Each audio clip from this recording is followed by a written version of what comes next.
Cell Health, reboot your body, omega-3 oil extracted from algae, strong heart, sharp mind, healthier you.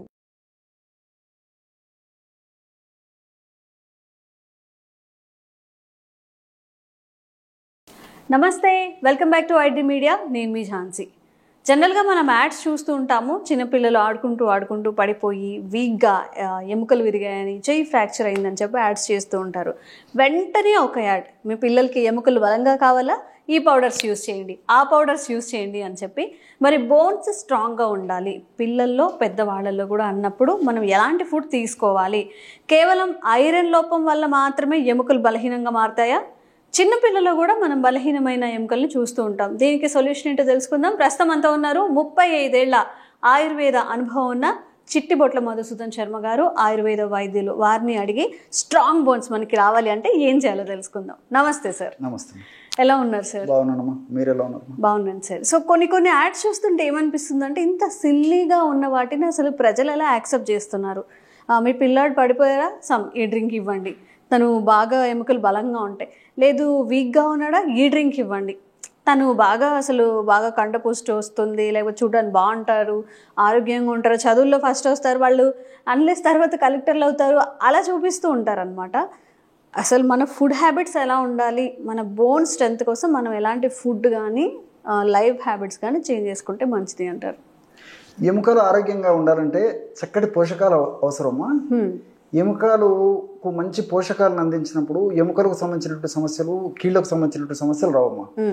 ఒకవేళ చక్కటి పోషకాలు, ఎముకలకు కావాల్సినటువంటి ఆహారాన్ని, మనకు కావాల్సిన ఆహారం మనకు నాలుకకి ఏది రుచి అయితే తీసుకుంటాం, మనసుకి ఏది కావాలంటే తీసుకుంటాం. కానీ ఎముకలకు కావాల్సిన ఆహారాన్ని కూడా మనం దృష్టి ఉంచుకొని ఎముకలను కూడా మనం మన విజ్ఞానం ద్వారా వాటిని సపోర్ట్ చేస్తే ఎముకల ఆరోగ్యం బాగుంటుందమ్మా. సో ఈ ఎముకలకు ఎప్పుడైతే మనం చక్కటి పోషణ ఇస్తాము, ఎముకలు పెలుసు పరకుండా ఉంటాయి. అదేవిధంగా వయసు వచ్చిన తర్వాత విరిగిపోవడము, తర్వాత ఎముక నొప్పులు, దాని యొక్క ప్రభావం చేత ఎముకల్లో నీరసంగా ఉండడము, ఇలాంటి లక్షణాలు లేకుండా ఉంటాయి. రెండోది ఏమంటే, ఆ ఎముకలకు మంచి పోషకాహారాన్ని అందించడం వల్ల, చక్కటి న్యూట్రిషన్ అందించడం వల్ల ఎముకలకు కింది భాగంలో కార్టిలేజ్ అనేటువంటి పదార్థం ఉంటుందమ్మా. ఆ కార్టిలేజ్ బాగా ప్రొడ్యూస్ అవుతుంది. దానివల్ల కార్టిలేజ్ బాగా ఉండడం చేత మరి కీళ్ళకు సంబంధించిన సమస్యలు కూడా రాకుండా ఉండే అవకాశం ఉంటుంది. అదేవిధంగా ఎముకలకు మంచి పోషకాహారం మనం ఎప్పుడైతే అందించినామో, ఇప్పుడు ఎముక మధ్య భాగంలో గుజ్జు ఉంటుందమ్మా, బోన్ మ్యారో. ఆ బోన్ మ్యారో నుంచి ఎర్ర రక్త కణాలు తయారవుతుంటాయి. మంచిగా ఎర్ర రక్త కణాలు తయారు కావాలన్నా మనం ఎముకలకు ఇచ్చేటువంటి పోషకం అవసరం అమ్మా. సో ఇలాంటివి చేయడం వల్ల ఏమైతుందంటే, మరి మంచి పోషక ఆహారం ఎముకలకు కూడా మనం తినడమే కాకుండా ఎముకలకు ఉపయోగపడే పోషకాహారం ఇవ్వడం వల్ల ఈ క్యాన్సర్స్ ఇలాంటివి కూడా రాకుండా ఉంటాయమ్మా. సో ఇలా మల్టిపుల్ బెనిఫిట్స్ ఇటువంటి ఆహారం తీసుకోవడం వల్ల ఉంటాయమ్మా. మరి ఈ ఆహారం గురించి మనం చెప్పుకున్నట్లయితే మీకు నేను అనుకోవడం కొన్ని డౌట్స్ కూడా వచ్చింటాయమ్మా. ఇలాంటి ఆహారాల వల్ల ఎముకలు పాడేటువంటి అవకాశం ఉంటుందని చెప్పి. ఎస్, నా క్వశ్చన్ అది. జనరల్ గా ఏంటంటే ఐరన్ డెఫిషియన్సీ ఇది ఒక్కటే చెప్తూ ఉంటారు, ఇంకెలాంటి కారణాలు ఉండొచ్చు? చాలా మంది తెలిసినట్టు కారణాలు అవమ్మా. నేను ఇంకొన్ని వాటిని మించి కూడా ఇంకొన్ని కారణాలు కూడా చెప్తాను చూడమ్మా. సో ఎముకలకు ఉప్పు శత్రువు, షుగర్ శత్రువు, స్ట్రెస్ శత్రువు. మనం ఏదైనా చెప్తే అది అవదమ్మా అంటారు. స్ట్రెస్ తగ్గించుకోండి అంటే ఓకే. ఆందోళన పడ్డం, ఎక్కువగా బాధపడుతూ ఉండడం, నెగిటివ్ ఎనర్జీస్ లాంటివి. సో ఈ మూడుని మనం కంట్రోల్ చేసుకోగలిగితే భవిష్యత్తులో ఎముకలకు సంబంధించినటువంటి కీళ్ళ జబ్బులు రాకుండా ఉంటాయి. వచ్చినటువంటి జబ్బులు కూడా త్వరగా తగ్గిపోయేటువంటి అవకాశం ఉంటుందమ్మా. సో సాల్ట్ ఉప్పు తెచ్చే ముప్పు అని చెప్పేసి మన పెద్దలు చెప్తుంటారమ్మా. అందుకే వడ్డించేటప్పుడు కూడా మిగతావన్నీ ఇస్తారు, కానీ ఉప్పు అనేసరికి కొంచెం దాని మీద కొంచెం కేర్ తీసుకొని స్పెషల్ ట్రీట్మెంట్ ఉంటుంది ఉప్పు వడ్డించేటప్పుడు కూడా. మనం పెద్దలు అవన్నీ గమనించారు కాబట్టి దాని యొక్క మంచి చెడు తెలుసు కాబట్టి ఆ విధంగా జరిగిందమ్మా. సో ఈ సాల్ట్ ప్రతిరోజు యావరేజ్ గా మనం అందరం కూడా ఎక్కువనే తీసుకుంటున్నామమ్మా. సో యాక్చువల్గా ఏమంటే ఒక మ్యాక్సిమం 5 grams ఆ రేంజ్ వరకు కూడా మన దేహంలో మనం తీసుకున్నటువంటి సాల్ట్ మన బాడీ యూటిలైజ్ చేసుకుంటున్నాం. సో ఎక్సెస్ సాల్ట్ అంతా ఎక్కడ ఇవ్వాలమ్మా? ఎంత కావాలి సార్ అసలు ఒక బాడీకి? ఎన్ని grams? 5 grams per day. 5 grams అంటే సరిపోతుంది. అంటే ఒక స్పూన్ అంటారా యావరేజ్ గా? ఒక టీ స్పూను అన్ని రకాలమ్మా. మీరు కూరల్లో వేసుకోండి, లేకపోతే ఏదైనా వంటల్లో తయారు చేసుకోవడానికి వాడుకోండి, మజ్జిగలు వేసుకోండి, ఇంకోటి వేసేసుకోండి. 5 grams సహజ సిద్ధంగానే ఆకుకూరల్లో, కూరగాయల్లో మనం తీసుకునే పదార్థాలు కూడా ఉంటాయమ్మా. సో టోటల్ ఆవరేజ్గా మ్యాక్సిమం 5 grams ఆర్ 6 grams కంటే ఎక్కువ తీసుకోకూడదమ్మా. ఓకే. కానీ ఈ రోజుల్లో మనము 20-25 grams వరకు కూడా తీసుకుంటున్నాం. మనిషికి 20 grams తీసుకుంటున్నాం అంటారా? ఉప్పు మనకు తెలియకుండానే. అందుకోసం అన్ని రకాల జబ్బులు వస్తున్నాయమ్మా. ఎముకల జబ్బులు, చిన్న వయసులోనే కీళ్ళ నొప్పులు రావడం, ఇవన్నీ కూడా ఇది తెలియక చేసేటువంటి కారణం. సో ఇక్కడ ఏం జరుగుతుందంటే అమ్మా, ఇప్పుడు సాల్ట్ ఎక్కువ తీసుకున్నప్పుడు ఏమైతుందంటే, సాల్ట్ మన బాడీ ఎంతవరకు ఉపయోగించుకుంటుంది అంతవరకు ఉపయోగించుకుంటుందమ్మా. మిగతా అంతా ఎక్కడికి పోవాలమ్మా? బయటకన్నా విసర్జించాలా, బయటకన్నా పంపించాలా. అది సాధ్యం కాకపోతే ఎక్కడ డిపాజిట్ చేసుకోవాలి. స్థలం ఎక్కడ ఉంటే అక్కడ సాల్ట్ డిపాజిట్ పెట్టుకుంటాం. సో ఎప్పుడు సాల్ట్ బయటికి విసర్జించాలంటే కేవలం సాల్ట్ ఒక్కటి బయటికి పోలేదమ్మా, దానికి కాల్షియం సపోర్ట్ కావాలి. సో మన బాడీలో కాల్షియం ఉండాలి. ఎప్పుడైతే కాల్షియం ఉందో ఆ కాల్షియం సపోర్ట్ని తీసుకొని ఎక్కువ తీసుకున్నటువంటి ఈ సాల్ట్ బయటికి పోతుందమ్మా యూరిన్ ద్వారా దాంట్లో. సో మన రక్తంలో కాల్షియం ఉన్నప్పుడు ఏం చేస్తుందమ్మా, ఉన్నంత వరకు చాలంత వరకు కాల్షియం ఉపయోగించుకుంటుంది. ఏది ఈ యొక్క సాల్ట్ అయిపోతుంది. ఎక్కడి నుంచి రావాలి? ఆల్రెడీ బోన్స్లో కాల్షియం ఉంటుందమ్మా. లాగేస్తున్నాం. ఇది అందులో ఉన్న కాల్షియము ఈ ఉప్పు ఏం చేసేస్తుంటే ఇక్కడ లేకపోయేసరికి రక్తంలో అక్కడ ఉన్నటువంటి కాల్షియం కూడా తీసేసుకుంటుందమ్మా. ఎప్పుడైతే అక్కడ కాల్షియము అదేవిధంగా సోదరులు మాత్రం ఫాస్ఫరస్ కూడా పక్కనే ఉంటుంది కాబట్టి ఆ రెండు తక్కువ అయిపోయేసరికి ఎముకలు పెలుసుబారిపోవడము, డొల్లబారిపోవడము, విరిగిపోవడము, ఎముకల నొప్పులు రావడము. మెయిన్ అదే కదమ్మా దానికి కావాల్సిన పోషణను మనం రక్తంలో తీసుకొస్తున్నాం, రక్తం నుంచి మళ్ళీ బయట పంపించేస్తున్నాం. సో ఈ పద్ధతి వల్ల చాలా మందిలో తెలియకమ్మా, ఉప్పు అంటే నేను ఉప్పు శత్రువు అని చెప్తున్నాను అనమాట. సో దీని ఉప్పు వల్ల చాలా మంది తెలియక ఈ యొక్క పద్ధతిలో జరుగుతుందమ్మా. రెండవది షుగరా, పంచదార.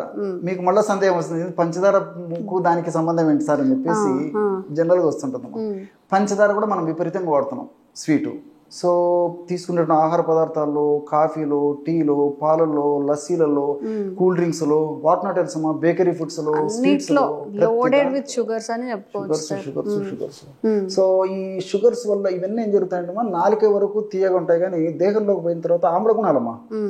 ఎప్పుడైతే రక్తంలో ఆమ్లత్వం పెరిగిపోతుందో అప్పుడు ఆమ్లత్వం పెరిగిపోయినప్పుడు ఆమ్లత్వాన్ని తటస్థపరచాలంటే క్షారగుణం ఉన్నటువంటి పదార్థాలు అవసరమవుతాయి బ్లడ్కి, దేహానికి. అప్పుడు ఈ యొక్క బోన్స్ లో ఆల్రెడీ కాల్షియం ఉంటుంది కదమ్మా, ఇక్కడ ఉన్నటువంటి కాల్షియం తోడు ఆ బోన్స్ ఉన్నటువంటి కాల్షియం కూడా ఈ బ్లడ్ లోకి రావాలమ్మా. బ్లడ్ లోకి వచ్చినప్పుడే కాల్షియం క్షారగుణ పదార్థం, ఆ క్షారం బ్లడ్ లోకి వచ్చినప్పుడే న్యూట్రలైజ్ అయిపోతుంది. సో అది కాకుండా మనం ఏం చేస్తున్నాం అంటే సో ఈ హెవీ ఫుడ్, ఈ పంచదార ఇలాంటివి తీసుకోవడం వల్ల ఏమవుతుందంటే ఇందులో ఉన్నటువంటి కాల్షియం సరిగా అనుకున్న స్థాయిలో దాని ఫలితం చూపించలేకపోతుంది. ఈ బోన్ నుంచి కూడా కాల్షియం అంతా మళ్ళీ దీంట్లోకి వచ్చేస్తుంది. దానివల్ల కూడా పెలుసుబారిపోయేటువంటి పరిస్థితి ఏర్పడుతుంది. అట్లే ఇంకొకటి విచిత్రం ఏంటంటే స్ట్రెస్ అని చెప్పాను కదమ్మా, మానసిక ఒత్తిడి వల్ల కూడా కార్టిసాల్ పెరిగిపోతుందమ్మా. సో కార్టిసాల్ గుణం కూడా ఏంటంటే కాల్షియం లాగేసి బోన్స్ లో ఉన్నటువంటి కాల్షియం లాగేసేస్తుంది, ఫాస్ఫరస్ లాగేస్తుంది. సో దీనివల్ల యాక్చువల్గా ఏమంటే ఆ బోన్స్ పెలుసుబారిపోవడం ఇవన్నీ జరుగుతుంటాయమ్మా. ఓకే, ఇన్ని జరుగుతూ ఉంటాయి అన్నమాట. మనం ఎక్కువ సాల్ట్స్ తీసుకోవడం, షుగర్స్ తీసుకోవడం వల్ల, స్ట్రెస్ వల్ల. సార్ మరి వీటిని ఎలా బ్యాలెన్స్ చేయాలి? మన ఫుడ్ లో ఏం ఇంటేక్ చేసుకోవాలి? ఇప్పుడు అవాయిడ్ చేయాల్సినవి తెలుసుకున్నాము, తినాల్సినవి ఏంటి, చేయాల్సినవి ఏంటి, ఎక్సర్సైజ్? వీటికి మొదటనే చెప్పాను కదా, మా పోషకాంశాలు అవసరమని.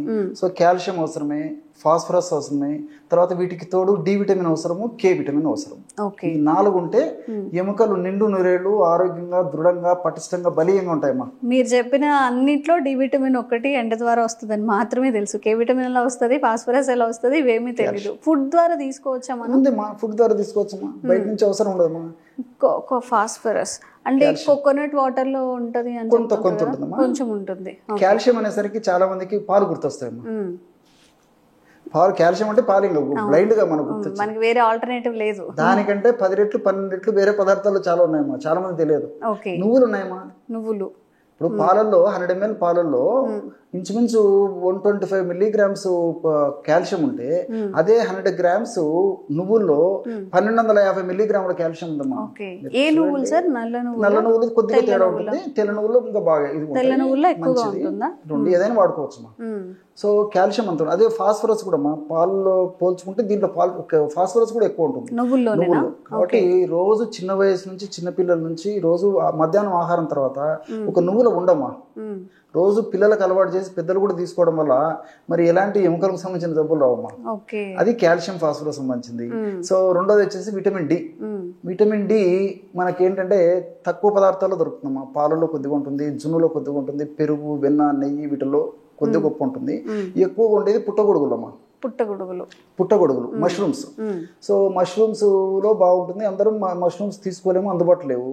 రెండవది జున్నులు కూడా కొంచెం ఇది డి విటమిన్ మనకు బాగా లభ్యమవుతుంది. సో అది కూడా ఏదైనా మనకు లభ్యమైనప్పుడు అటువంటి జున్ను తీసుకోవడం వల్ల కూడా మంచి ఉపయోగం ఉంటుందమ్మా. లేని పక్షంలో ఇంకా సప్లిమెంట్స్ ఉండనే ఉన్నాయి. 24 గంటలు మన కోసం ఆహ్వానిస్తూనే ఉంటాయి. తప్పనప్పుడు సూర్యకాంతి లేకపోయి, ఆహారం లేకపోయి ఇంకా సప్లిమెంట్స్ తీసుకోవడం. సో ఫైనల్ గా వచ్చేసి vitamin K. So vitamin K లక్షణం ఏమిటంటమ్మా, ఇప్పుడు మనం తీసుకున్నటువంటి ఆహార పదార్థాలు ఉన్నటువంటి కాల్షియము రక్తంలోకి పోవాలంటే విటమిన్ డి అవసరం. సో రక్తంలో ఉన్నటువంటి కాల్షియం ఎముకల్లోకి పోవాలంటే విటమిన్ కే అవసరం. సో ఆ విటమిన్ కే ఎక్కువ ఉన్నటువంటి పదార్థాలు ఆకుకూరలు ఎక్కువ ఉంటాయమ్మా. సింపుల్ బాగా పుష్కలంగా ఆకుకూరలు బాగా తీసుకోగలిగితే, ఇప్పుడు మెంతి కూర కానీ, పొన్నగంటి కూర కానీ, తర్వాత మునగ కానీ, ఎన్ని రోజులు అయిపోయింది, ఎగ్జాక్ట్ కదమ్మా, అలవాట్లే మారిపోయినాయమ్మా. సో ఇలాంటి ఆకుకూరలు బాగా పుష్కలంగా తీసుకోవడం వల్ల విటమిన్ కే బాగా లభ్యమవుతుందమ్మా. సో ఇలాంటి చిన్న చిన్న జాగ్రత్తలు పాటించినట్లయితే నిండు నూరేళ్లు ఎముకలకు సంబంధించిన, కీళ్ళకు సంబంధించిన ఎలాంటి జబ్బులు రావమ్మా. చిన్న చిన్న టిప్స్ ఆర్ ఆల్టర్నేటివ్స్ చూసారా? మనం అందరికి చాలా మందికి ఫుడ్ తిన్న తర్వాత ఏదైనా స్వీట్ తినాలనిపిస్తుంది. దాని ప్లేస్లో నువ్వులు ఉండ, తెల్ల నువ్వుల్లో ప్రత్యేకంగా ఎక్కువగా ఉంటాయట. అలా కాదు అన్నప్పుడు ఎక్కువగా కాస్ట్ పెట్టాలా, మేము అవి తినాలని చెప్తూ ఉంటారు. బిర్యానీస్కి వాటికైతే మంచిగా ఖర్చు పెట్టుకుంటూ ఉంటారు. ఆకుకూరలు డైలీ వీక్లీ ఒక 4 times ఆకుకూరలు తీసుకుంటే ఓన్లీ బోన్స్కి కాకుండా చాలా మన డిసీజెస్ వచ్చే, మన ఒంట్లో వచ్చే వాటన్నిటికి కూడా పనిచేస్తుంది. సో మన పద్ధతులన్నీ మనం మార్చుకొని జంక్ ఫుడ్ అంతా ఇంటేక్ చేసుకుంటూ ఎండ్ ఆఫ్ ద డే ఎందుకు మనకి ఇన్ని డిసీజెస్ వచ్చాయని బాధపడుతూ ఉన్నాము. ఇవన్నీ ఇంక్లూడ్ చేసుకోండి. రిజల్ట్ ఎలా ఉందో కామెంట్స్ రూపంలో తెలియజేయండి. మీకు ఎలాంటి ఆరోగ్య సమస్యలు ఉన్నా కూడా కామెంట్స్ చేయండి. తప్పకుండా వీడియో చేసే ప్రయత్నం చేస్తాం. Thank you sir.